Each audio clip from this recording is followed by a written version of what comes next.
Em nome do Pai, do Filho e do Espírito Santo. Amém. Concluindo então a nossa meditação sobre a carta apostólica Patris Cordis, os dois últimos itens. São José como pai trabalhador e pai na sombra. Então, item 6, pai trabalhador.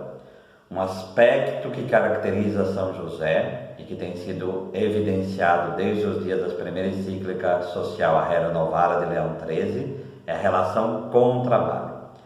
São José então era carpinteiro, como nós vimos, tá? Aquele que trabalha com madeira, artífice que trabalhou honestamente para garantir o sustento da sua família. Com ele, Jesus aprendeu o valor e a dignidade do trabalho e a alegria de ter o que significa comer o pão, fruto do próprio trabalho. Então, conforme Gênesis 3,19, uma das consequências do pecado, do suor do teu rosto, isso falando para Adão, comerás do teu pão, até que tornes a terra, porque dela foste tomado, porque és pó as tornarás. Então, como Jesus assume a nossa condição humana, São José, com o suor do seu rosto, deu sustento para Jesus. Então, Jesus comeu o pão do suor do rosto de São José, tradução, fruto do seu trabalho. É necessário tomar a renovada consciência do significado do trabalho, que dignifica e do qual o santo é patrono e exemplo. Então, o trabalho não é nem um flagelo e também não é algo para se enaltecer, mas é colaboração com a criação de Deus para levá-la à perfeição. O trabalho torna-se participação na própria obra da salvação, oportunidade para apressar a vinda do reino, desenvolver as próprias potencialidades e qualidades. Então, não somente dinheiro, mas é contribuição para a vinda do reino e com a própria criação. A gente conhece mesmo e se aprimora como ser humano. Então não vê somente como um instrumento, o trabalhador é um instrumento. Não, ele é um ser, uma pessoa, e o trabalho deve dignificar nesse sentido, tornar o ser humano mais humano, colocando-os a serviço da sociedade e da comunhão.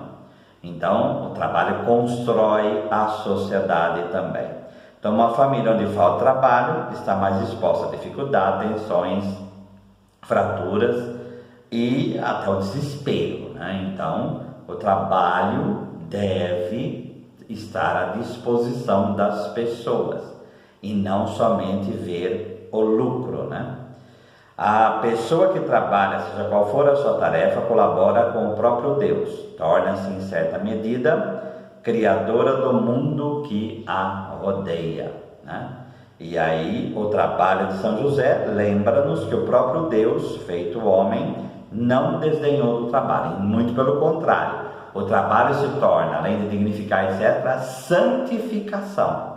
Então, o trabalho, se foi para Jesus, tanto como para crescer, porque aí o trabalho de São José sustentou a vida desse menino, mas também o próprio trabalho de Jesus foi santificante, se torna para nós também.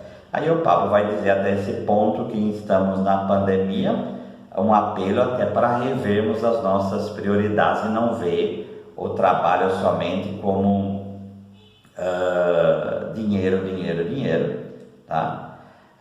Mas que nenhum jovem, nenhuma pessoa, nenhuma família possa estar sem trabalho, né? E o último item, o item 7, pai na sombra. Não se nasce pai, torna-se tal.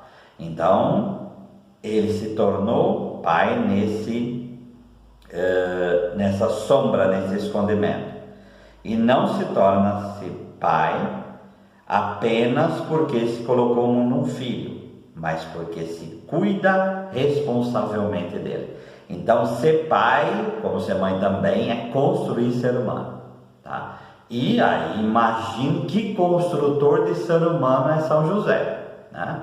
Então, ele contribuiu para a construção do homem que é Deus, do Deus que se tornou homem. Sempre que alguém assume a responsabilidade pela vida de outrem, em certo sentido, exercita a paternidade a seu respeito.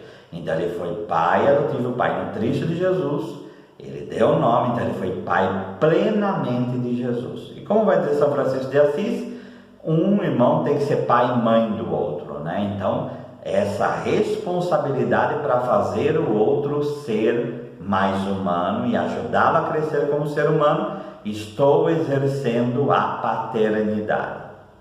Na sociedade atual, muitas vezes os filhos parecem ser órfãos de pai, como São João Paulo II vai falar que o século XX era o século sem pai, né? Sem essa figura proeminente. A própria igreja de hoje precisa de pais, tá? Desses homens que façam gerar vida, né?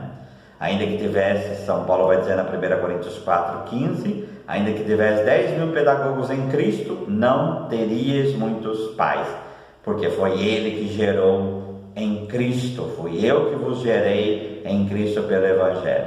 E aos Gálatas, meus filhinhos, por quem sinto outra vez as dores de parto, quer dizer, ele pegam a figura que é a feminina do sofrimento das dores de parto, até que Cristo se forme entre vós. Então a paternidade também é gerada na dor, e porque a dor de trabalho, da vivência, da educação, tudo mais, é esforço, e até o dar a vida, né? Ser pai significa introduzir o filho na experiência da vida, na realidade. Não segurá-lo, nem prendê-lo, nem subjugá-lo, mas torná-lo capaz de opções de opções de liberdade, de partir, como o filho pródigo.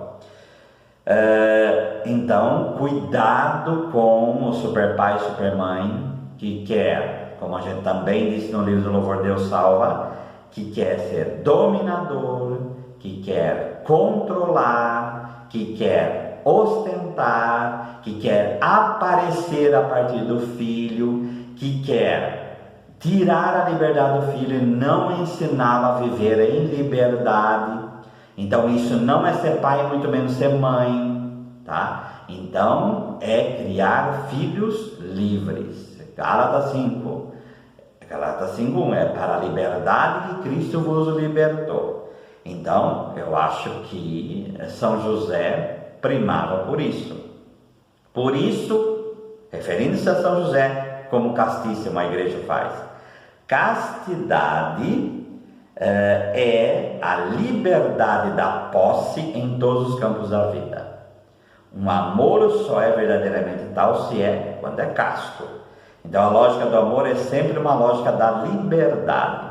Então o ciúme, o querer acorrentar o outro, o querer dominar o outro, que é o castigo de Gênesis 3, quando fala para a mulher que ela será arrastada ao marido e esse a dominará, que no grego vai trazer o verbo kyriesen, que é ser quase Deus, né, da outra pessoa. Então, nesse ponto, não é amor nenhum. Não é amor nenhum. Nunca se colocou a si mesmo no centro, soube descentralizar-se, colocar Maria e Jesus no centro da sua vida. Então foi doação plena para que eles vivessem. A felicidade de José não se torna o sacrifício de si mesmo, mas na lógica do dom de si, né? Lembrar da 1 Coríntios 13, não adianta eu dar meu corpo para ser queimado se eu não tiver amor. Então seria até um aparecer no morrer. Então tomar cuidado com essa vaidade maldita, como nós já colocamos uma postagem anterior. O mundo precisa de pais, desses homens que exercem a paternidade. Rejeita os dominadores, isto é, rejeita quem quer usar a posse do outro para preencher o próprio vazio, o ego fraco. Então eu quero ter o outro para poder aparecer. Então na lógica de certos dominadores por aí, tá? Não a paternidade, mas essa dominação. E isso cria rachadura nas outras pessoas. Então a criação do psicopata, o pessoal claro tem a tendência psicopática, mas com um pai que é dominador, aí vai atingir os cumes para ser a pior coisa que tem, que é um serial killer. Rejeita aqueles que confundem autoridade com autoritarismo. Então a autoridade é fazer o outro crescer. Então a autoridade é paciência, a autoridade é liderança, a autoridade rejeita a hipocrisia. Autoritarismo é autocracia. Sou eu que mando e eu sou o centro do povo. Então eu não estou aqui para servir o povo, quero que o povo me sirva. Aí Mateus 20, né? Eu vim para servir e não para ser servido. Rejeita aqueles que confundem autoridade com autoritarismo, serviço com servilismo, que é o dominado, confronto com opressão, caridade com assistencialismo, que assistencialismo é aquela coisa, eu faço para me livrar do pobre ou para acorrentá-lo a mim, que é normalmente o que acontece. Força com destruição. Então, se Deus nos dá poder, é para construir, não para destruir. Então, conforme João 10, o demônio vem para matar e destruir. Roubar, matar e destruir. Então, é óbvio que o poder não é dado para isso. O poder é dado para construir ser humano. Quando uma vocação matrimonial, celibatária ou virginal, não chega à maturação do dom de si mesmo, detendo-se apenas na lógica do sacrifício, então, em vez de significar a beleza e a alegria do amor, corre o risco de exprimir infelicidade, tristeza e frustração. Os padres da igreja já falavam que castidade que torna o coração duro não vem de Deus. Então, pessoas que podem viver um sacrifício extremo, se gaba desse sacrifício o tempo todo e quer jogar fardo nas costas dos outros, como os fariseus faziam conforme Mateus 23, nem com o dedo empurra, mas quer colocar sobre o outro. Então esse sacrifício, mesmo que a pessoa se sacrifique, ele é frio. Então isso não vem de Deus. O sacrifício de Jesus é aquele que falava: filhinhos, agora eu parto, sei que a tristeza invade o vosso coração. Essa é a dinâmica do sacrifício de Jesus. É um sacrifício da ternura e não um sacrifício que joga na cara do outro a conta. A paternidade que renuncia à tentação de decidir a vida dos filhos sempre abre espaço para o inédito. Então a paternidade tem que dar liberdade para a vocação crescer. Pai e mãe que quer acorrentar filho e quer determinar a vocação de filho está indo contra Deus. E aí não é somente, é também o casamento. Então nós temos que educar para opções livres e conscientes. Soube que aquele menino não era seu, São José, fora simplesmente confiado a seus cuidados. No fundo é isso mesmo que dá a entender que Jesus quando afirma: na terra ninguém chama ninguém de pai, porque um só é o vosso pai, aquele que está no céu. E somos pai e mãe em Deus, porque ninguém é dono de filho, tá? Ninguém é dono de filho. E São José foi o primeiro que exercitou essa paternidade total, sabendo que o filho era de Deus, mas soube fazê-lo verdadeiramente crescer. Todas as vezes que nos encontramos na condição de exercitar a paternidade, devemos lembrar-nos que nunca é exercício de posse, mas de sinal. Somos instrumentos da providência de Deus para fazer alguém crescer, que remete a uma paternidade mais alta, porque afinal de contas o Senhor de todos nós é Deus. Em certo sentido, estamos sempre todos na condição de José, sombra, por isso o nome do item, do único Pai Celeste. Então, como diz São Paulo na Filipenses 4, deixando o que está para trás, eu me remeto ao que vem para frente. Então, é trabalho feito, trabalho esquecido. Por quê? Porque eu fiz por causa de Deus e não por causa de mim.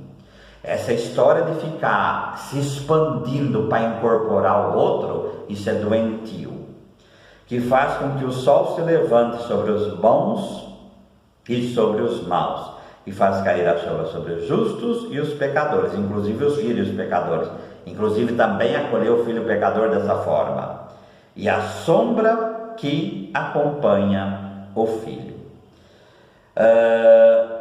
O Papa termina: o objetivo dessa carta apostólica é aumentar o amor com este grande santo para nos sentirmos impelidos a implorar primeiro a sua intercessão, como nós falamos lá de Teresa, e imitarmos as suas virtudes e o seu desvelo. Então, mas nós temos pouca informação de São José. Nessas informações que temos, se coloca no lugar dele. Tá? Quer dizer, um homem que viveu castamento com a sua esposa, um homem que foi plenamente pai desse filho divino.